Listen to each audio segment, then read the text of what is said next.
Zbardhet e plot dinamika e aksidentit në rrugën Vor-Fushkruj, ku mbetën të vdekur 4 të rinj mes natën e së mërkurës. Automjeti me të cilin udhëtonin fillimisht ka kryer parakalimin e 2 kamionëve që lëviznin në rrugën Vor-Fushkruj dhe më pas kanë hyrë sërish në korsinë e tyre.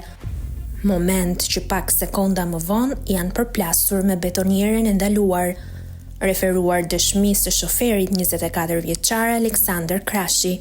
Ka deklaruar se sapo ka hyrë në rrugën kryesore, pasi ka dalë nga vendi i punës, i është fikur mjeti pasi sipas tij kishte mbaruar nafta.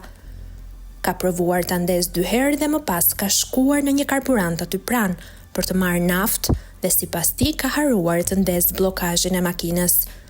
Burime pranë grupit hetimor thonë se përplasja ka qenë e fortë dhe ka ardhur për 2 arsye: prej shpejtësisë së lartë dhe mungesës së fushpamjes, për shkak se mjeti ka parakaluar dhe nuk e ka parë betonierën e ndaluar. Nga verifikimet paraprake në momentin e përplasjes, mjeti ka qenë me shpejtësi rreth 170 km/h, ndërsa gjatë lëvizjes kur ka kryer dhe parakalimin, mund të ketë qenë me shpejtësi rreth 200 km/h. Firma ku punonte drejtuesi i betonieres Aleksandër Krashi rezulton të jetë Helion SHPK, e cila merret me prodhim dhe tregtim betoni që prej vitit 2021, kur dhe është krijuar. Kompania është me administrator Samir Hoxhën, 27 vjeç, i cili është shpallur në kërkim dhe akoma nuk është gjetur nga policia.